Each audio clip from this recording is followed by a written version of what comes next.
അൽഹംദുലില്ലാഹ് അൽഹംദുലില്ലാഹി റബ്ബിൽ ആലമീൻ അൽഹംദുലില്ലാഹി ഹംദൻ കസീറൻ തയ്യിബൻ മുബാറകൻ ഫീഹി കമാ യുഹിബ്ബു റബ്ബുനാ ജല്ല വഅല നഹ്മദുഹു വനസ്തഈനുഹു വനസ്തഗ്ഫിറുഹു വനതൂബു ഇലൈഹി വനഊദു ബില്ലാഹി മിൻ ശുറൂരി അൻഫുസിനാ വമിൻ സയ്യിആതി അഅമാലിനാ من يهده الله فلا مضل له ومن يضلل فلن تجد له وليا مرشدا أشهد أن لا إله إلا الله وحده لا شريك له وأشهد أن محمدا عبده ورسوله أرسله بالهدى ودين الحق ليظهره على الدين كله وكفى بالله شهيدا اللهم صل على محمد وعلى آل محمد كما صليت على إبراهيم وعلى آل إبراهيم إنك حميد مجيد اللهم بارك على محمد وعلى آل محمد كما باركت على إبراهيم وعلى آل إبراهيم إنك حميد مجيد أما بعد فإن خير الحديث كتاب الله وخير الهدي هدي محمد صلى الله عليه وسلم وشر الأمور محدثاتها وكل محدثة بدعة وكل بدعة ضلالة وكل ضلالة في النار أعوذ بالله من الشيطان الرجيم بسم الله الرحمن الرحيم يا أيها الذين آمنوا اتقوا الله حق تقاته ولا تموتن إلا وأنتم مسلمون. സ്നേഹമുള്ള സഹോദരീ സഹോദരങ്ങളെ, അള്ളാഹുവിൻ്റെ കാരുണ്യം, അള്ളാഹുവിൻ്റെ രക്ഷയും സമാധാനവും നമ്മിലെല്ലാം സദാ വർഷിക്കുമാറാവട്ടെ. പരിശുദ്ധ ഖുർആനിൻ്റെ സൂറത്തു നിസാ 4-ാം അധ്യായം അതിൻ്റെ 57-ാമത്തെ സൂക്തത്തിൽ അല്ലാഹു തആല പറയുന്നു, വല്ലദീന ആമനു വഅമിലുസ്വാലിഹാത്ത്, വിശ്വാസം, ഈമാൻ,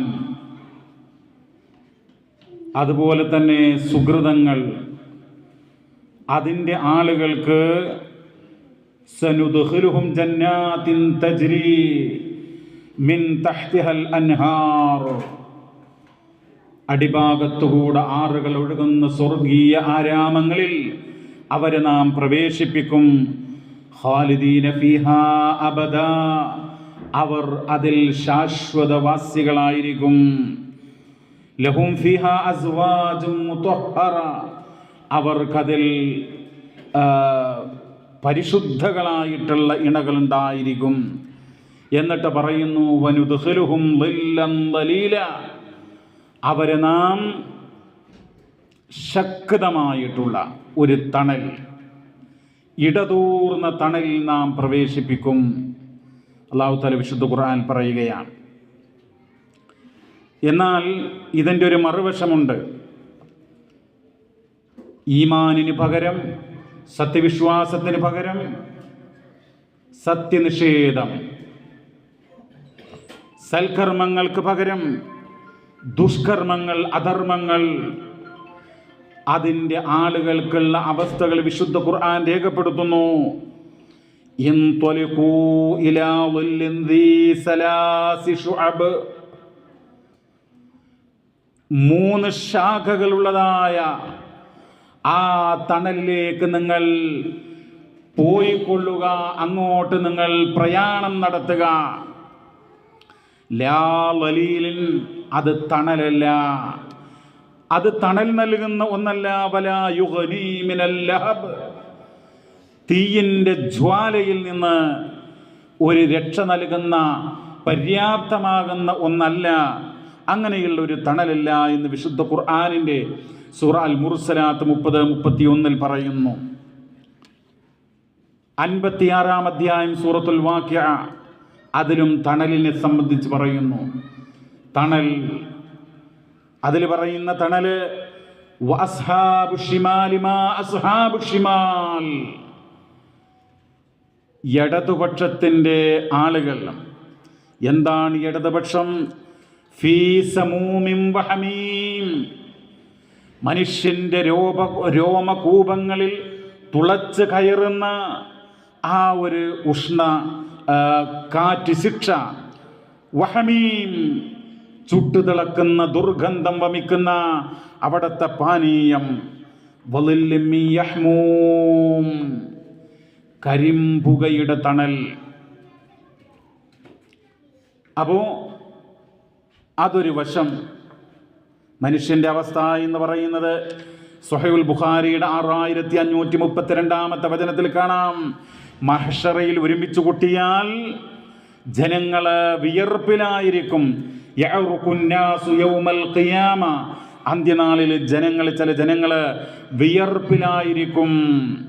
ഹത്താ യദ്ഹബ അറഖുഹും ഫിൽ അർളി 70 ദിറാഅ, മനുഷ്യൻ്റെ വിയർപ്പ്, അതിൻ്റെ ആധിക്യം, അതിൻ്റെ കാഠിന്യം അങ്ങനെ 70 മുഴം അങ്ങനെ വിയർപ്പിലായിരിക്കും ചിലർ എന്നാണ്. ആ 70 മുഴം വിയർപ്പെന്ന് പറയുന്നത് വയുൽജിമുഹും ഹത്താ യബ്ലുഗ ആദാനഹും, അവരുടെ ചെവികൾ വരെ. അങ്ങനെ ഈ വിയർപ്പ് ഒരു ചെങ്ങല കൊണ്ട് ബന്ധിപ്പിച്ചതുപോലെ, ഒരു കടിഞ്ഞാൺ ഇടപെട്ടതുപോലെ ആ വിയർപ്പ് അവനുമായി ഒരു കടിഞ്ഞാൺ കണക്ക് നിലകൊള്ളുമെന്ന് സഹീഹുൽ ബുഖാരിയിൽ 6532 പറയുകയാണ്.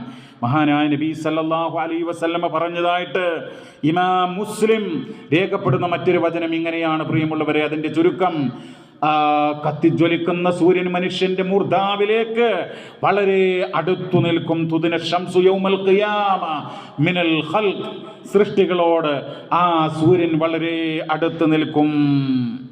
എന്നിട്ടോ ആ സമയത്ത് ഫയകൂനുൻ നാസു അലാ ഖദ്രി അഅമാലിഹിം, മനുഷ്യർ അവരുടെ കർമ്മങ്ങളുടെ തോതനുസരിച്ചായിരിക്കും അതിൻ്റെ താപം, അതിൻ്റെ അവിടത്തെ ആ ഭീകരമായിട്ടുള്ള അവസ്ഥകൾ നേരിടേണ്ടി വരിക എന്നാണ്. ഫയകൂനുൻ നാസു അലാ ഖദ്രി അഅമാലിഹിം ഫിൽ അറഖ്, വിയർപ്പ് അവരുടെ കർമ്മങ്ങളുടെ തോതനുസരിച്ചായിരിക്കും. ഫമിൻഹും മൻ യകൂനു ഫീ കഅബൈ, മനുഷ്യൻ്റെ നെരിയാണി, കാലിലെ നെരിയാണി ഉണ്ടല്ലോ, അതുവരെ വിയർപ്പിലുള്ള ആളുകൾ. വമിൻഹും മൻ യകൂനു ഇലാ റുക്ബതൈ, കാൽമുട്ടുകൾ വരെ വിയർപ്പിൽ. വമിൻഹും മൻ യകൂനു ഇലാ ഹഖ്വൈ, അരവരെ, മനുഷ്യൻ്റെ അരവരെ വിയർപ്പുള്ളവർ. വമിൻഹും മൻ യുൽജിമുൽ അർഖു ഇൽജാമാ, പ്രവാചകൻ സല്ലല്ലാഹു അലൈഹി വസല്ലമ വായയിലേക്ക് ആംഗ്യം കാണിച്ചുകൊണ്ട് പറഞ്ഞു, ചില ആളുകൾ അതുവരെ വിയർപ്പിലായിരിക്കുമെന്നാണ്. എന്താണ് സഹോദരങ്ങളെ ഇങ്ങനെയുള്ള വിയർപ്പ്? മഹാനായ ഉമറുൽ ഫാറൂഖ് റളിയല്ലാഹു അൻഹു സൂറത്തുൽ മുത്തഫിഫീനിലെ വചനം, യൗമ യഖൂമുൻ നാസു ലിറബ്ബിൽ ആലമീൻ, ജനങ്ങൾ സർവ്വലോക രക്ഷിതാവായ അള്ളാഹുവിൻ്റെ മുമ്പിൽ എഴുന്നേറ്റ് നിൽക്കും എന്നുള്ള വചനം ഓതിക്കൊണ്ട് അദ്ദേഹം പറഞ്ഞു, യഖൂമു അഹദുഹും ഫി റശ്ഇ ഇലാ അൻസ്വാഫി ഉദനൈ, മനുഷ്യൻ്റെ ഇരു ചെവികളുടെയും മധ്യഭാഗം വരെ വിയർപ്പിൽ ആയിരിക്കും പലരും എന്നാണ്. ആ സന്ദർഭത്തിൽ പ്രിയമുള്ളവരെ, പ്രലോകത്തിൻ്റെ മഹ്ശറയുടെ ചില രംഗങ്ങളാണ്, ചില അവസ്ഥകളാണ് സൂചിപ്പിച്ചത്. ആ സന്ദർഭത്തിൽ ചില ആളുകൾ തണലിന് അർഹരായിരിക്കും, അള്ളാഹുവിൻ്റെ തണലുണ്ടായിരിക്കും. വളരെ പ്രസിദ്ധമായൊരു ഹദീസ് എല്ലാവർക്കും അറിയാം. അതിൽ 7 വിഭാഗം എന്ന് പറയുകയുണ്ടായി. അതല്ലാതെയും അള്ളാഹുവിൻ്റെ തണൽ ലഭ്യമാകുന്ന ആളുകൾ ഉണ്ടാകുമെന്ന് ഹദീസുകളിൽ വന്നിട്ടുണ്ട്. ഇമാം അഹ്മദ് തൻ്റെ മുസ്നദിൽ രേഖപ്പെടുത്തുന്നു. ഇമാം ഇബ്നു ഖുസൈമ റഹിമഹുല്ലാ തൻ്റെ സഹീഹിൽ രേഖപ്പെടുത്തുന്നു. അൻ ഉഖ്ബത്ത് ഇബ്നു ആമിർ റളിയല്ലാഹു അൻഹു യഖൂൽ സമിഅതു റസൂലല്ലാഹി സ്വല്ലല്ലാഹു അലൈഹി വസല്ലം യഖൂലു കുല്ലു ഇംറിഇൻ ഫീ ളില്ലി സദഖതിഹി, ഓരോ മനുഷ്യരും അവൻ നൽകുന്ന സദഖയുടെ തണലിലായിരിക്കും അന്ത്യനാളിൽ. ഹത്താ യുഫ്സല ബൈനൻ നാസ്, ജനങ്ങൾക്കിടയിൽ അല്ലാഹു സുബ്ഹാനഹു വ തആല വിധി തീർപ്പാക്കുന്നത് വരെ. ഔ യഹ്കുമു ബൈനന്നാസ്, അല്ലാഹു മനുഷ്യരുടെ കാര്യത്തിൽ, അവരുടെ നന്മതിന്മകളുടെ കാര്യത്തിൽ, സ്വർഗ നരകത്തിന്റെ കാര്യത്തിൽ വിധി തീർപ്പാക്കുന്നത് വരെ ആ പ്രതിഭാസം തുടരും എന്നാണ്. അതായത് സ്വതക്കയുടെ തണലിൽ അവിടെ കഴിയാനുള്ള ഒരു സാഹചര്യമുണ്ടായിരിക്കുമെന്നാണ്. അപ്പോൾ അതിൻ്റെ വിശദീകരണത്തിലേക്ക് ഞാൻ പോകുന്നില്ല. അങ്ങനൊരു വിഭാഗമുണ്ട് എന്ന് പറയുന്നു. ഇനിയോ പ്രിയമുള്ളവരെ, മറ്റൊരു ഹദീസിലെ മഹാനായ നബി സല്ലല്ലാഹു അലൈഹി വസല്ലമ പഠിപ്പിക്കുന്ന ഒരു കാര്യം, ആരെങ്കിലും കടം നൽകി, അങ്ങനെ കടം വാങ്ങിയ വ്യക്തിക്ക് അത് തിരിച്ചടക്കാനുള്ള പ്രയാസങ്ങളുണ്ട്, അങ്ങനെ സാവകാശം നൽകുകയാണ്. പറഞ്ഞ ഡേറ്റ് അതൊന്ന് നീട്ടിക്കൊടുക്കുകയാണ്, അല്ലെങ്കിൽ നീ അത് തരേണ്ടതില്ല എന്ന് വിട്ടുവീഴ്ച ചെയ്യുകയാണ്. അങ്ങനെയുള്ള വ്യക്തിക്ക് മൻ നഫസ അൻ ഗരീമിഹി ഔ മഹ അൻഹു കാന ഫീ ളിൽ അർശി യൗമൽ ഖിയാമ. റവാഹു അഹ്മദ്, ഇമാം അഹ്മദ് ഉദ്ധരിക്കുന്ന വചനമാണ്. അങ്ങനെയുള്ള വ്യക്തിക്കും അർശിന്റെ തണലുണ്ടായിരിക്കും എന്നുള്ളതാണ്. മറ്റൊരു വചനത്തിൽ കാണാം, 2 അധ്യായങ്ങൾ പരിശുദ്ധ ഖുർആനിലെ, അത് സൂറത്തുൽ ബഖറയും സൂറ ആലു ഇംറാനും, അത് പാരായണം ചെയ്താൽ കഅന്നഹുമാ ഗമാമതാനി, അവ 2 മേഘങ്ങൾ കണക്കെ അത് തണലായിട്ടവർക്ക് മാറും എന്നാണ് ആ വചനത്തിൽ പറഞ്ഞിട്ടുള്ളത്. പ്രിയമുള്ളവരെ, നബി സല്ലല്ലാഹു അലൈഹി വസല്ലമ പഠിപ്പിച്ചിട്ടുള്ള മറ്റൊരു വചനം പ്രസിദ്ധമായത് അത് 7 വിഭാഗത്തെക്കുറിച്ചാണ്. നബി ഹുറൈറ റളിയല്ലാഹു അൻഹു അനിൻ നബി സല്ലല്ലാഹു അലൈഹി വസല്ലം സബ്അത്തുൻ യുളില്ലുഹുമുല്ലാഹു ഫീ ളില്ലിഹി യൗമ ലാ ളില്ല ഇല്ലാ ളില്ലുഹു. ഒരു തണലുമില്ലാത്ത ആ നാളിൽ അല്ലാഹുവിൻ്റെ തണൽ 7 വിഭാഗം ആളുകൾക്ക് ഉണ്ടായിരിക്കും എന്നുള്ളതാണ്. അതിൽ പറയുന്നത് ഇമാമുൻ ആദിലുൻ, നീതിമാനായിട്ടുള്ള ഭരണകർത്താവ് എന്ന്. പിന്നീട് പറയുന്നത്, ഇത് ഞാൻ പറഞ്ഞു പോവുകയാണ്, വശാബുൻ നശഅ ഫി ഇബാദത്തില്ലാഹ്, അല്ലാഹുവിൻ്റെ മാർഗത്തിൽ ഇബാദത്ത് ചെയ്തുകൊണ്ട് വളർന്ന് കൊണ്ടിരിക്കുന്ന ഒരു യുവാവ്, ഒരു മനുഷ്യൻ. വശാബുൻ, യുവാവ് എന്ന് പറഞ്ഞാൽ യുവതിയാവട്ടെ, അതൊക്കെ ആ ഗണത്തിൽപ്പെടും. അവര് നശഅ ഫി ഇബാദത്തില്ലാഹ്, അല്ലാഹുവിന് ഇബാദത്തുകൾ ചെയ്തുകൊണ്ട് വളരുന്നു.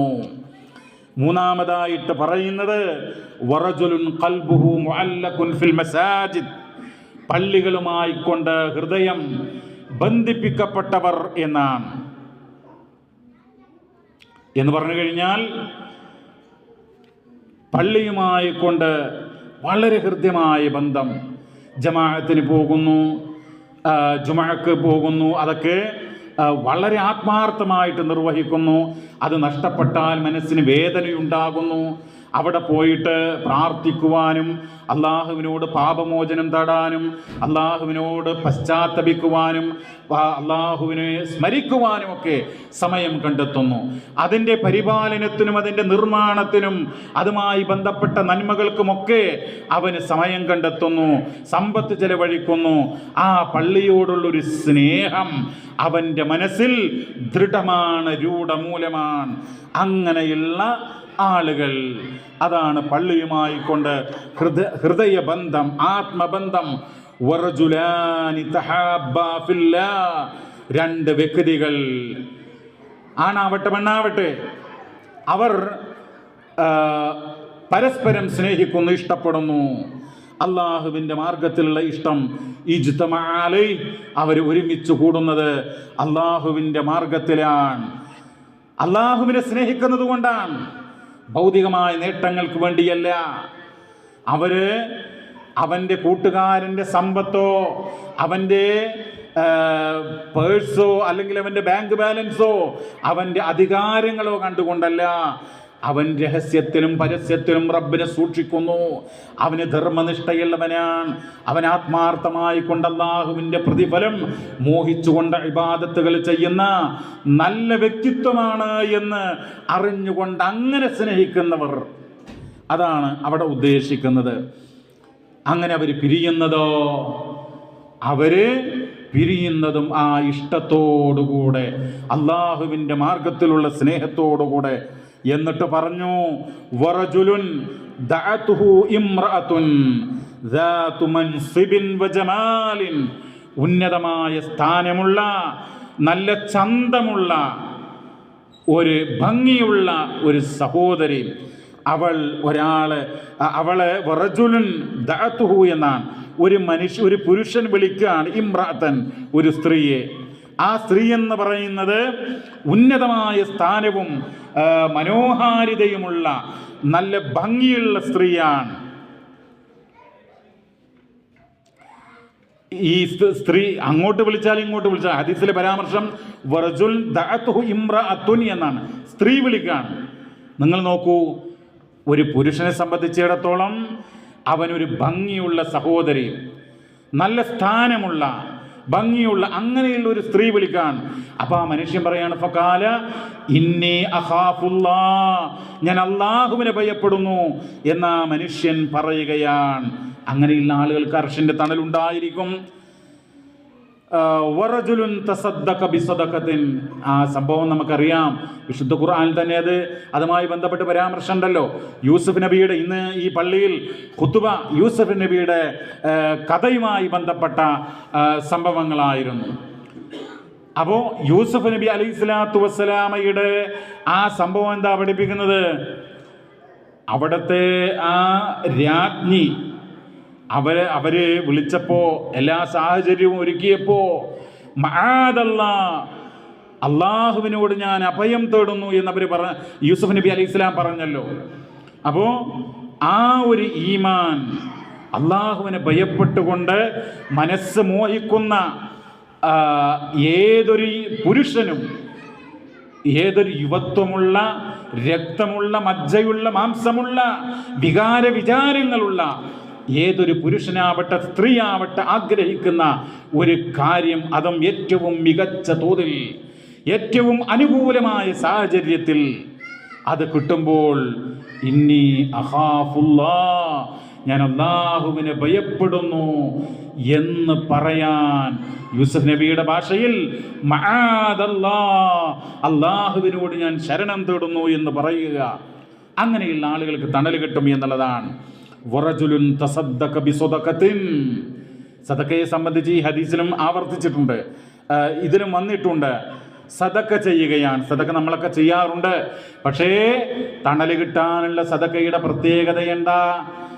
അതിൻ്റെ പ്രത്യേകത എന്ന് പറയുന്നത് ദാനധർമ്മങ്ങൾ ചെയ്യുക മാത്രമല്ല, ഫഅഖ്ഫാഹാ, അത് ഗോപ്യമാക്കുന്നു, രഹസ്യമാക്കുന്നു.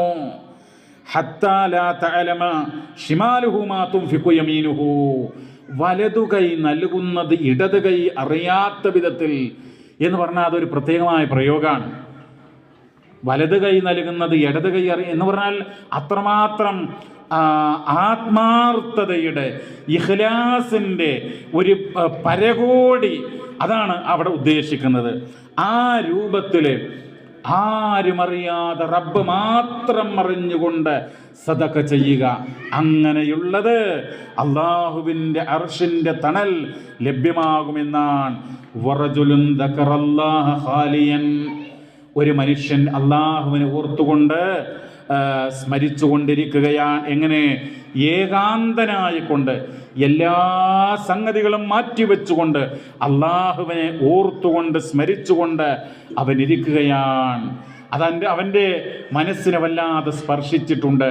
അങ്ങനെ അവൻ്റെ കണ്ണുകളിൽ നിന്ന് അവൻ്റെ കണ്ണുകളിൽ നിന്ന് കണ്ണുനീർ പൊഴിയുകയാണ്.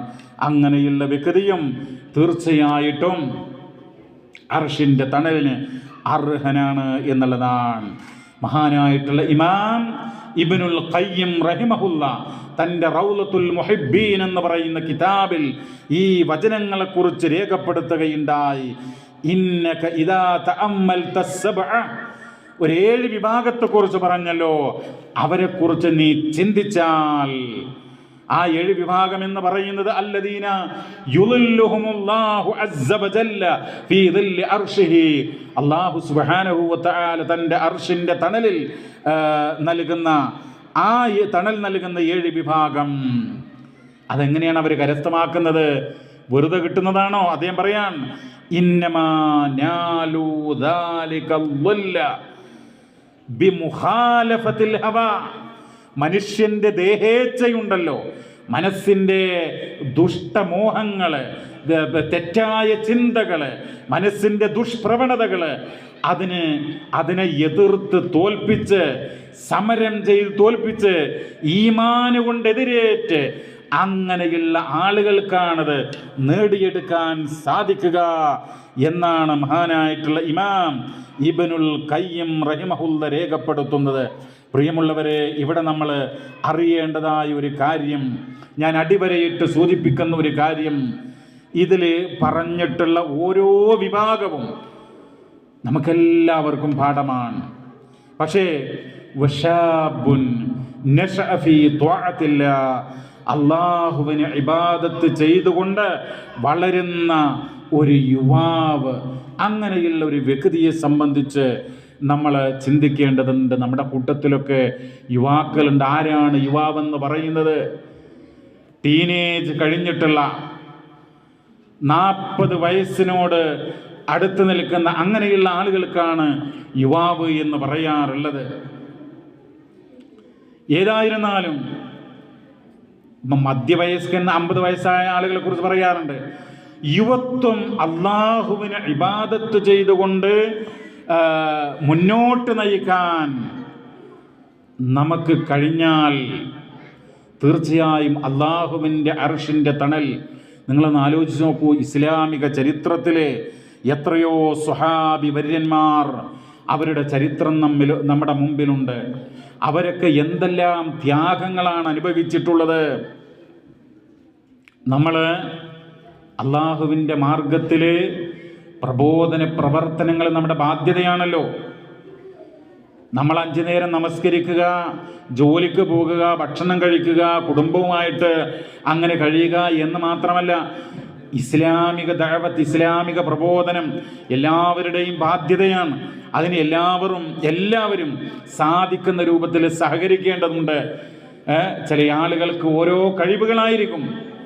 അപ്പോൾ അങ്ങനെ ദഅവത്ത് നടത്തുവാൻ ഓരോ ആളുകൾക്കും ഈ കാലഘട്ടത്തിൽ ഒരു ലേഖനം, ഒരു ലഘുലേഖ കൊടുക്കുന്നു, ഒരു വാട്സപ്പ് മെസ്സേജ് കൊടുക്കുന്നു, ഒരു യൂട്യൂബ് ഒരു പ്രഭാഷണത്തിൻ്റെ ലിങ്ക് കൊടുക്കുന്നു, ഒരു ഖുർആൻ പരിഭാഷ കൊണ്ടുപോയി കൊടുക്കുന്നു.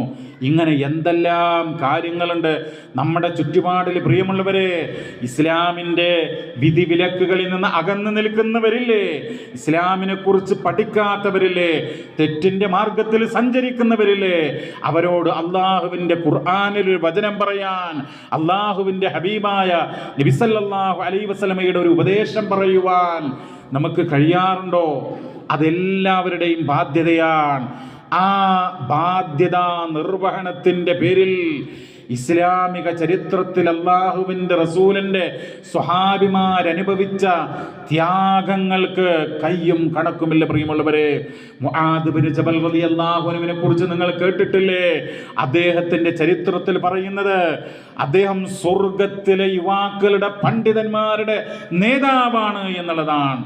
അത്രമാത്രം ഇസ്ലാമികമായി അവഗാഹമുള്ള, അത്യഗാധ പാണ്ഡിത്യമുള്ള വ്യക്തിത്വമായിരുന്നു എന്നാണ്. അദ്ദേഹം നബി സല്ലല്ലാഹു അലൈഹി വസല്ലം യമനിലേക്ക് പ്രബോധകനായി അദ്ദേഹത്തെ നിയോഗിക്കുകയാണ്. എന്തുകൊണ്ട്? അദ്ദേഹത്തിൻ്റെ പാണ്ഡിത്യം, അദ്ദേഹത്തിൻ്റെ ബുദ്ധിപൂർമ്മത, അദ്ദേഹത്തിൻ്റെ ആ സമർപ്പണ ബോധം. നമ്മൾ ആലോചിക്കണം, അവരുടെയൊക്കെ ഒരു സമർപ്പണ ബോധം എങ്ങനെയെന്നുള്ളത്. നമ്മൾ ആളുകൾ പറഞ്ഞാൽ എന്തെങ്കിലുമൊക്കെ മൈനസ് പോയിന്റുകൾ പറഞ്ഞ് അല്ലെങ്കിൽ കാരണങ്ങൾ പറഞ്ഞ് നമ്മുടെ ആ ഉത്തരവാദിത്തങ്ങൾ ഏറ്റെടുക്കാതെ അതൊന്ന് മാറി നിന്ന് എങ്ങനെ ഉള്ളുവലിയാം എന്നുള്ളതാണ് നമ്മൾ ചിന്തിക്കുന്നത്. നിങ്ങൾക്കറിയുമോ പ്രിയമുള്ളവരെ, മദീനയിൽ നിന്ന് അള്ളാഹുവിൻ്റെ റസൂല് മുആദ് ബിൻ ജബൽ റളിയല്ലാഹു അൻഹുവിനോട് യമനിലേക്ക് പോകണമെന്ന് പറയുമ്പോൾ മദീന മുനവ്വറയിൽ നിന്ന് യമനിലേക്ക് 1500 കിലോമീറ്റർ വഴി ദൂരമുണ്ട്. നമുക്കറിയാം, അന്ന് ഫ്ലൈറ്റ് ഇല്ല, അന്ന് റോഡ് ഗതാഗതമില്ല, അന്ന് സഞ്ചാര സൗകര്യമുള്ള പാതകളുണ്ടോ? എന്തെല്ലാം ദുർഘടമായിട്ടുള്ള മലകൾ താണ്ടി, വഴികൾ താണ്ടി, കല്ലും മുള്ളും അങ്ങനെയുള്ള ഒരുപാട് പ്രതിസന്ധികൾ അതിജീവിച്ചുകൊണ്ട് അദ്ദേഹം യമനിൽ പോയിട്ട് ഇസ്ലാമിൻ്റെ ആ മഹത്തായ സന്ദേശം ആ ജനങ്ങൾക്ക് പകർന്നു നൽകുകയാണ്. ലാ ഇലാഹ ഇല്ലല്ലാഹ് എന്നുള്ള തൗഹീദ് അവർക്ക് പകർന്നു നൽകുകയാണ്. സഹോദരങ്ങളെ, ചരിത്രത്തിൽ പറയുന്നത് അവിടെ പോയി ഇസ്ലാം പ്രചരിപ്പിച്ച് അവിടെ ആളുകൾ ആ തൗഹീദ് സ്വീകരിച്ച് അവര് നമസ്കരിക്കുന്നു. അവര് നമസ്കരിക്കുക മാത്രമല്ല, സകാത്ത് പോലും, ഒട്ടകം പോലും സകാത്ത്, ഒട്ടകത്തിന്റെ ഉടമസ്ഥന്മാർ ഒട്ടകം സകാത്തായി നൽകുന്ന സംഭവങ്ങൾ ഹദീസിൽ കാണാൻ വേണ്ടി പറ്റും. അപ്പോ ചുരുക്കത്തില് അത്രമാത്രം ത്യാഗം അനുഭവിച്ചുകൊണ്ട് ലൈറ്റ് ഇപ്പോ ആ കാലഘട്ടത്തിലൊക്കെ വരിക, രാത്രി പോകണമെങ്കിൽ വെളിച്ചം എങ്ങനെയാ? അപ്പോൾ ഒരുപാട് ത്യാഗങ്ങൾ അനുഭവിച്ചിട്ടാണ് അന്നവർ പ്രബോധന പ്രവർത്തനങ്ങൾ നിർവഹിച്ചത്. അവരൊക്കെ യുവാക്കളായിരുന്നു. അതേ മാത്രമാണോ മഹാനായിട്ടുള്ള ഉസ്മാൻ ബിൻ അഫ്ഫാൻ റളിയല്ലാഹു അൻഹു? അദ്ദേഹം ഇസ്ലാമിലേക്ക് വരുമ്പോൾ 34 വയസ്സാണ് പ്രായം എന്ന് നമുക്ക് കാണാനായിട്ട് കഴിയും. യുവത്വം, ആ വയസ്സിൽ അദ്ദേഹം വരുമ്പോൾ വലിയ ധനാഢ്യനായിരുന്നു. തൻ്റെ സമ്പത്തിൻ്റെ സിംഹഭാഗവും അള്ളാഹുവിൻ്റെ മാർഗത്തിൽ അദ്ദേഹം ചെലവഴിച്ചു. നമ്മുടെ കൊച്ചുകുട്ടികൾക്കറിയാം അദ്ദേഹം ഇസ്ലാമിൻ്റെ മാർഗത്തിൽ സമർപ്പിച്ചിട്ടുള്ള സംഭാവനകൾ. മദീന പള്ളി വികസനത്തിനാകട്ടെ, മുസ്ലിങ്ങളുടെ ക്ഷേമത്തിനാകട്ടെ, കുടിനീരിന് വേണ്ടി റോമാ കിണറെന്ന് പറയുന്ന ആ കിണർ വിലക്ക് വാങ്ങി നൽകിയ സംഭവമാകട്ടെ, എന്തെല്ലാം സംഭവങ്ങൾ അദ്ദേഹത്തിൻ്റെ ചരിത്രത്തിൽ കാണാൻ കഴിയും. മഹാനായിട്ടുള്ള ഉമർ ബിൻ ഖത്താബ് റളിയല്ലാഹു അൻഹു ഇസ്ലാമിലേക്ക് വരുമ്പോൾ 27 വയസ്സ് മാത്രമാണ് പ്രായം. ആ സംഭവങ്ങളൊക്കെ, അദ്ദേഹം വന്ന സംഭവങ്ങളൊക്കെ അറിയാം, നമുക്ക് ആവർത്തിക്കുന്നില്ല. അങ്ങനെ ഒട്ടേറെ സ്വഹാബിമാർ അവർ ഇസ്ലാമിലേക്ക് വന്നതൊക്കെ യുവത്വത്തിലാണ്. എന്നിട്ടോ വന്നിങ്ങനെ ഉള്ളുവലിയല്ല, അവർ നേതൃത്വം അല്ലെങ്കിൽ ഉത്തരവാദിത്തങ്ങൾ ഏറ്റെടുത്തുകൊണ്ടവ നിർവഹിക്കാൻ ഒരു മടിയും കാണിച്ചില്ല എന്ന് മാത്രമല്ല, അതെന്ത് ത്യാഗവും സഹിക്കാൻ അവർ സന്നദ്ധരായി എന്നുള്ളതാണ്. എന്താണിത് പഠിപ്പിക്കുന്നത്? എന്തിനാണ് ഈ ചരിത്രങ്ങൾ നമ്മുടെ മുമ്പിൽ? അതൊന്ന് പാഠം ഉൾക്കൊള്ളാനാണ്. അപ്പം നമ്മൾ ചിന്തിക്കുക, നമ്മളൊക്കെ എത്രമാത്രം ഈ ദീനിനോടും നമ്മുടെ ഈ ഇസ്ലാഹി ആശയങ്ങളോടും പ്രതിബദ്ധത കാണിക്കുന്നു എന്നുള്ളത്, ഉത്തരവാദിത്തങ്ങൾ നിർവഹിക്കാൻ നമ്മൾ എത്ര സന്നദ്ധരായിട്ടുണ്ട് എന്ന് ചിന്തിക്കുക. ഞാനൊരു സംഭവം കൂടെ പറഞ്ഞ് അവസാനിപ്പിക്കാം. മഹാനായ മുആദ് ബിൻ ജബൽ, മഹാനായ മിസ്അബ് ബിൻ ഉമൈർ റളിയല്ലാഹു തആല അൻഹു, അദ്ദേഹം അറിയപ്പെട്ടത് മക്കയിലെ പരിമളം എന്നായിരുന്നു. നമുക്കെല്ലാവർക്കും അറിയാം, അദ്ദേഹത്തിൻ്റെ വേഷഭൂഷാദികൾ അത് രാജകീയമായിരുന്നു. അദ്ദേഹം ഒരു കുബേരപുത്രനായിരുന്നു. സമ്പത്തിൻ്റെ മടിത്തട്ടിലാണ് ജന്മം കൊണ്ടത്. ആ മഹാനായിട്ടുള്ള മിസ്അബ് ബിൻ ഉമൈർ, അദ്ദേഹം പൂശുന്ന സുഗന്ധം, അതിൻ്റെ മണമൊന്ന് നുകരാൻ ആളുകൾ പ്രത്യേകം അവസരം തേടിക്കൊണ്ടിരുന്നു എന്നുള്ളതാണ്. അദ്ദേഹത്തിൻ്റെ വരവ് പ്രതീക്ഷിച്ചിരുന്നു എന്നുള്ളതാണ്. സുന്ദരനായിരുന്നു, അതിബുദ്ധിമാനായിരുന്നു. ആ മനുഷ്യൻ മക്കയുടെ നിവാസികൾക്കിടയിൽ അവരുടെ സ്നേഹാദരങ്ങൾക്ക് പാത്രീഭൂതനായി. എല്ലാവരും അദ്ദേഹത്തെ ബഹുമാനിച്ചു. അദ്ദേഹത്തിൻ്റെ മാതാവും പിതാവും ഏറെയേറെ വാത്സല്യത്തോടുകൂടിയാണ് അദ്ദേഹത്തെ വളർത്തിയത്. പ്രിയമുള്ളവരെ, ആ സന്ദർഭത്തിലാണ് പ്രവാചകൻ മുഹമ്മദ് നബി ഒരു വീട്ടിൽ ദാറുൽ അർക്കമിൽ ഖുർആൻ ജനങ്ങൾക്ക് പഠിപ്പിക്കുന്നു എന്നുള്ള വിവരം ലഭ്യമാകുന്നത്.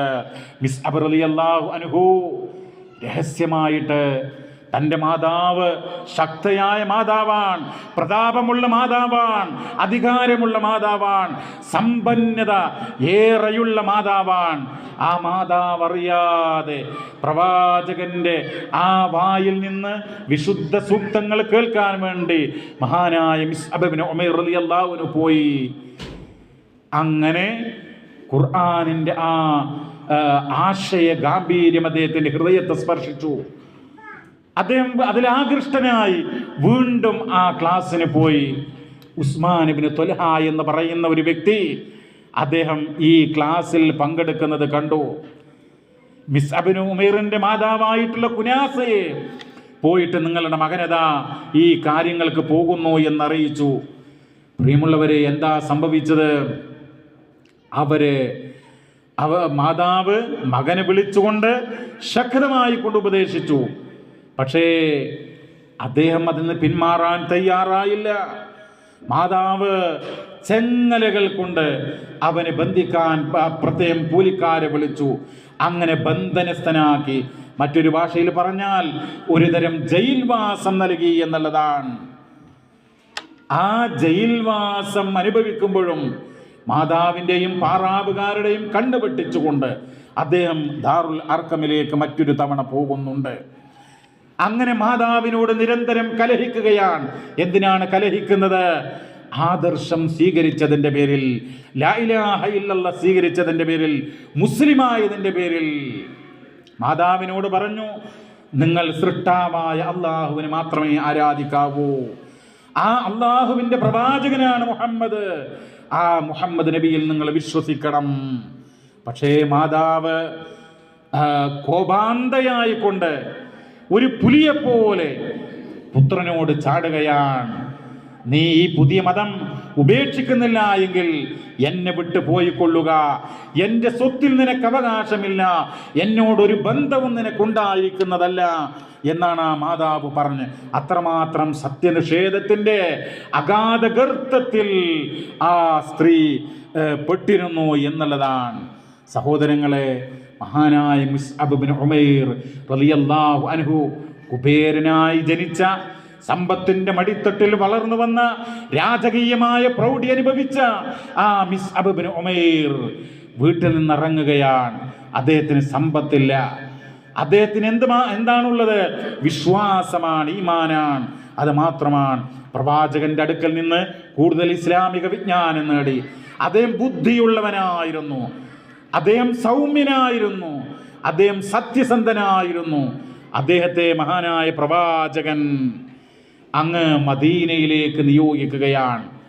മദീനയിലേക്ക് ഇസ്ലാമിക ചരിത്രത്തിൽ ഒന്നാമതായി ഇസ്ലാമിക പ്രബോധന ദൗത്യ നിർവഹണത്തിനായിട്ട് അയക്കപ്പെട്ടത് മുസ്അബ് ഇബ്നു ഉമൈർ റളിയല്ലാഹു അൻഹുവിനെയാണ്. അവിടെ ചെന്നു. മദീനയിലെ അഖബ ഉടമ്പടി പ്രകാരം ഏതാനും ആളുകൾ അവിടെ മുസ്ലിങ്ങളായിട്ടുണ്ടായിരുന്നു. ആ ആളുകൾക്ക് കൂടുതൽ ദീൻ പഠിപ്പിച്ചു, മറ്റുള്ളവരെ ദീനിലേക്ക് ക്ഷണിച്ചു. ഒരു കൊല്ലം കൊണ്ട് ഏകദേശം 70ഓളം ആളുകൾ ഇസ്ലാമിലേക്ക് കടന്നു വന്നു. എൻ്റെ പ്രിയമുള്ളവരെ, മുസ്അബ് ഇബ്നു ഉമൈർ റളിയല്ലാഹു അൻഹു അദ്ദേഹം മദീനയിലെ പ്രബോധന പ്രവർത്തനങ്ങൾ നടത്തിക്കൊണ്ടിരിക്കെ അവിടുത്തെ ഏറ്റവും പ്രമുഖനായിട്ടുള്ള വലിയ തലവനായിരുന്ന ഉസൈദ് ഇബ്നു ഉമൈർ അദ്ദേഹത്തെ ഭീഷണിപ്പെടുത്തി. മിസ്അബേ, ജീവനിൽ കൊതിയുണ്ടെങ്കിൽ ഇവിടെ നിന്ന് നീ വിട്ടോണം എന്ന് പറയുകയുണ്ടായി. നിന്റെ കഥ കഴിക്കുമെന്ന് പറയുകയുണ്ടായി. അദ്ദേഹം ആളുകളൊക്കെ ഞെട്ടിവിറച്ചു. ആളുകൾ ഭയവിഹ്വലരായി. പക്ഷേ മഹാനായിട്ടുള്ള മുസ്അബ് ഇബ്നു ഉമൈർ റളിയല്ലാഹു അൻഹു വളരെ സുസ്മേരവദനായിക്കൊണ്ട് ഒരു ഭയവും ഇല്ലാതെ അദ്ദേഹം പറഞ്ഞു, ഉസൈദ്, നീ ഒരു കാര്യം, ഒന്ന് ഞാൻ പറയുന്നത് കേൾക്കൂ. എന്നിട്ട് നിനക്ക് ഇഷ്ടമില്ലെങ്കിൽ, നിനക്ക് സ്വീകാര്യമല്ലെങ്കിൽ ഞങ്ങൾ ഇവിടെ നിന്ന് പോകാമെന്ന് പറഞ്ഞു. മഹാനായ മുസ്അബ് ഇബ്നു ഉമൈർ റളിയല്ലാഹു അൻഹു പരിശുദ്ധ ഖുർആനിൻ്റെ ആയത്തുകൾ ഓതി. ആ ആയത്ത് കേട്ട മാത്രയിൽ മദീനയിലെ വലിയ തറവാട്ടുകാരനായ വലിയ പൗരപ്രമുഖനായിട്ടുള്ള ഉസൈദ് ഇബ്നു ഉമൈർ അദ്ദേഹത്തിൻ്റെ ഹൃദയത്തിൽ മാറ്റങ്ങൾ, മുഖത്ത് മാറ്റങ്ങൾ പ്രകടമായി എന്നുള്ളതാണ്. അദ്ദേഹം പറഞ്ഞു, ഇത് ഇത് മനുഷ്യവചനമല്ല, ഇത് ദൈവത്തിൻ്റെ വചനമാണ്. അങ്ങനെ അദ്ദേഹം ഇസ്ലാമിലേക്ക് കടന്നു വന്നു എന്നുള്ളതാണ്. ആ മിസ്അബ് ബിൻ ഉമൈർ റളിയല്ലാഹു അൻഹു വലിയൊരു പ്രബോധകനാണ്, വലിയ യുവാവ്. അദ്ദേഹത്തിൻ്റെ യുവത്വത്തിൽ അദ്ദേഹത്തിൻ്റെ തുടക്കത്തിലുണ്ടായിരുന്ന ആ ഒരു മഹനീയമായ ജീവിതമുണ്ടല്ലോ സഹോദരങ്ങളെ, മറ്റൊരവസ്ഥയിലേക്ക് നീങ്ങുകയാണ്. മക്കയിൽ നിന്ന് ഹിജറ വന്നല്ലോ നബിയും സ്വഹാബത്തൊക്കെ. എന്തുകൊണ്ട്? അവിടെ വിശ്വാസ സ്വാതന്ത്ര്യം ഹനിക്കപ്പെട്ടു. പക്ഷേ മദീനയിലേക്ക് പോയിട്ടും മക്കത്തെ ഇസ്ലാമിൻ്റെ ശത്രുക്കൾ അവര് അടങ്ങിയിരുന്നില്ല. നമുക്കറിയാം അവർ മുസ്ലിങ്ങളെ എങ്ങനെയെങ്കിലും ഉന്മൂലനം ചെയ്യാൻ വേണ്ടിയിട്ടുള്ള കാര്യങ്ങൾ. അങ്ങനെയാണല്ലോ ബദർ നടന്നത്. പിന്നീട് ഹിജറ 3-ാമത്തെ വർഷത്തില് ഉഹുദ് യുദ്ധം നടക്കുകയാണ്. ഉഹുദിൻ്റെ രണാങ്കണം. ആ ഉഹുദിൻ്റെ രണാങ്കണത്തിൽ പ്രിയമുള്ളവരെ, നമുക്കറിയാം ശത്രുക്കൾ ചുരുക്കി പറഞ്ഞു കഴിഞ്ഞാൽ പ്രവാചകനെ വളയം ചെയ്തു. ശത്രുക്കൾ പ്രവാചകനെ ആക്രമിക്കുന്നതിന് വേണ്ടി പ്രവാചകനെ വളഞ്ഞു. ആ സന്ദർഭത്തിൽ പതാകവാഹനായിട്ടുള്ള മിസ്അബ് ബിൻ ഉമൈർ റളിയല്ലാഹു അൻഹു മുഹമ്മദ് അല്ലാഹുവിൻ്റെ പ്രവാചകനാണ്, അദ്ദേഹത്തിന് മുമ്പും പ്രവാചകന്മാർ കഴിഞ്ഞു പോയിട്ടുണ്ട് എന്ന് പറഞ്ഞു. പക്ഷേ ആ സന്ദർഭത്തിൽ ഇബ്നു കുമൈഅ എന്ന് പറയുന്ന വ്യക്തി മിസ്അബ് ബിൻ ഉമൈർ റളിയല്ലാഹു അൻഹുവിൻ്റെ വലത് കൈയിൽ വെട്ടിയിട്ടു. ആ സന്ദർഭത്തിൽ അദ്ദേഹം പറഞ്ഞു, മുഹമ്മദ് അല്ലാഹുവിൻ്റെ പ്രവാചകനാണ്, മുമ്പ് കഴിഞ്ഞു പോയ പ്രവാചകന്മാരെ പോലെ എന്ന്. ആ ആശയമുള്ള ആയത്ത് വിശുദ്ധ ഖുർആനിൽ പിന്നീട് ആയത്തായി വന്നു എന്നാണ്. അതാണ് സൂറ ആലി ഇംറാനിലെ 144. വമാ മുഹമ്മദുൻ ഇല്ലാ റസൂലുൻ ഖദ് ഖലത് മിൻ ഖബ്ലിഹി റുസുൽ അഫ ഇമ്മാത ഔ ഖുതിലൻ ഖലബ്തും അലാ അഅഖാബികും എന്ന്. അതായത് മുഹമ്മദ് ഒരു റസൂല് മാത്രമാണ്, അദ്ദേഹത്തിന് മുമ്പും പ്രവാചകന്മാർ കഴിഞ്ഞു പോയിട്ടുണ്ട്. അപ്പോൾ മുമ്പ് കഴിഞ്ഞു പോയ പ്രവാചകന്മാരെ പോലെ ഒരു പ്രവാചകനാണ്. അതിൻ്റെ പേരിലാണോ നിങ്ങൾ നബിയെ ആക്രമിക്കുന്നത്? തൻ്റെ കൈ പോയത് കൊണ്ടല്ല അദ്ദേഹം തോന്നുന്നത്. പക്ഷേ അക്രമിയായിട്ടുള്ള ഇബ്നു കുമൈഅ അദ്ദേഹത്തിൻ്റെ ഇടത് കൈയും വെട്ടി. ആ വെട്ടിയ സന്ദർഭത്തിലും പതാക കളയാതെ പതാക ചേർത്ത് പിടിച്ചുകൊണ്ട് അദ്ദേഹം വീണ്ടും പറഞ്ഞു, മുഹമ്മദ് അല്ലാഹുവിൻ്റെ പ്രവാചകനാണ്, മുമ്പ് കഴിഞ്ഞ പ്രവാചകന്മാരെ പോലെ എന്ന് പറഞ്ഞു. പക്ഷേ ഇബ്നു കുമൈഅ എന്ന് പറയുന്ന ആ ശത്രു വിട്ടില്ല. അവസാനത്തൊരു കുത്ത്. അങ്ങനെ ഉഹുദിൻ്റെ രണാങ്കണത്തിൽ ആ സമ്പന്നനായി ജനിച്ച, ഒരുപാട് സൗകര്യങ്ങളോടുകൂടെ രാജകീയമായ പദവികളോടെ വളർന്നു വന്ന മിസ്അബ് ബിൻ ഉമൈർ റളിയല്ലാഹു അൻഹു രക്തസാക്ഷിയാവുകയാണ്. പ്രിയമുള്ളവരെ, മഹാനായ നബി സല്ലല്ലാഹു അലൈഹി വസല്ലമയും സഹാബിമാരും ആരൊക്കെയാണ് രണാങ്കണത്തിൽ അള്ളാഹുവിൻ്റെ അടുക്കലേക്ക് വിട പറഞ്ഞു പോയിട്ടുള്ളത് എന്ന് നോക്കുന്നതിന് വേണ്ടി കടന്നു വന്നപ്പോൾ ഒരാളതാ ജട പിടിച്ച മുടിയുമായി കൊണ്ട് മുഖം മണ്ണിലേക്കായി അംഗവിഹീനമായി കൊണ്ട് ശരീരത്തിൽ അംഗങ്ങൾ നഷ്ടപ്പെട്ട നിലക്ക് കടക്കുന്നു. അതാ മിസ്അബാണ്. പ്രവാചകന്റെ കണ്ണുകളിൽ നിന്ന് കണ്ണുനീര് പൊഴിഞ്ഞു. പ്രവാചകൻ പറഞ്ഞു, മിസ്അബേ, നിന്നെ കണ്ടപ്പോൾ, അങ്ങ് മക്കയിൽ കണ്ടപ്പോൾ, പ്രവാചകൻ വിതുമ്പിക്കൊണ്ടാണ് പറയുന്നത്, പ്രവാചകരെ, മിസ്അബേ, മക്കയിൽ അന്ന് നിന്നെ കണ്ടപ്പോൾ നീ എത്ര സുന്ദരനായിരുന്നു, നീ എന്തെല്ലാം അനുഭവങ്ങൾ കടന്നു വന്നവനാണ്. മിസ്അബേ, നിന്റെ വേഷവിധാനങ്ങൾ എത്ര ഭംഗിയുള്ളതായിരുന്നു, നിന്റെ മുടി ഇന്ന് ജട പിടിച്ചിരിക്കുന്നു, നിനക്ക് നിന്റെ വസ്ത്രം എന്ന് പറയുന്നത് പൊടി പുരണ്ട ഒരു പുതപ്പ് മാത്രമാണല്ലോ, നീ അള്ളാഹുവിനോടുള്ള വാഗ്ദാനം അത് സഫലീകരിച്ചിരിക്കുന്നു, സാക്ഷാത്കരിച്ചിരിക്കുന്നു, നീ അള്ളാഹുവിൻ്റെ കാരുണ്യത്തിലാണ് എന്ന് റസൂലുള്ള പറയുകയുണ്ടായി. സഹോദരങ്ങളെ, മറ്റൊരു ഹദീസിൽ കാണാം, അതായത് അത്രമാത്രം രാജകീയമായി വളർന്നു വന്നിട്ടുള്ള ആ സ്വഹാബി വര്യൻ വിട പറയുന്ന സമയത്ത് ആ മയ്യത്തൊന്ന് കഫൻ ചെയ്യാനുള്ള വസ്ത്രം പോലും സ്വന്തമായിട്ടുണ്ടായിരുന്നില്ല എന്നുള്ളതാണ്. അങ്ങനെ പറയുന്നത് ഉള്ള പുതപ്പ് കൊണ്ട്, പൊടിപുരണ്ട പുതപ്പ് കൊണ്ട് തലമറച്ച് കാൽഭാഗത്ത് ഇദ്ഹർ എന്ന് പറയുന്ന പുല്ല് അത് വെച്ച് കെട്ടി അങ്ങനെയാണ് അദ്ദേഹത്തെ ഖബറിൽ വെച്ചത് എന്നുള്ളതാണ്. അപ്പോൾ അങ്ങനെയാണ് പ്രവാചകൻ്റെ അനുയായികളായിട്ടുള്ള ആളുകൾ. അതാണ് ഷാബുൻ നശഅ ഫീ ഇബാദത്തില്ലാഹ്, അള്ളാഹുവിന് ഇബാദത്ത് ചെയ്തുകൊണ്ട് വളർന്ന യുവാക്കൾ. ഇനി നമ്മൾ ചിന്തിക്കുക, നമ്മളിവിടെ ഇസ്ലാഹി സെൻറ്റർ, ഫോക്കസ്, ഇതൊക്കെ നമ്മൾ MGM ഇതൊക്കെ നടത്തുമ്പോൾ നമ്മുടെ യുവത്വം, നമ്മുടെ ഓരോ നിമിഷവും അള്ളാഹിൻ്റെ ദീന് ജനങ്ങൾക്ക് പകർന്നു കൊടുക്കാൻ, പ്രബോധനം ചെയ്യാൻ, അതിനുള്ള ഒരു കൂട്ടായ്മയാണ്. അതിന് നമ്മൾ സമ്പത്തിൻ്റെ കാര്യത്തിൽ പിശുക്ക് കാണിക്കുക, സമയത്തിൻ്റെ കാര്യത്തിൽ ഇല്ല എന്ന് പറഞ്ഞ് അങ്ങനെയുള്ളതൊക്കെ വേണോ എന്ന് ചിന്തിക്കുക. അള്ളാഹു തആല നന്മ ചിന്തിക്കുവാൻ നമ്മെ അനുഗ്രഹിക്കുമാറാവട്ടെ. ربنا آتنا في الدنيا حسنة وفي الآخرة حسنة وقنا عذاب النار. ربنا تقبل منا إنك أنت السميع العليم وتب علينا إنك أنت التواب الرحيم.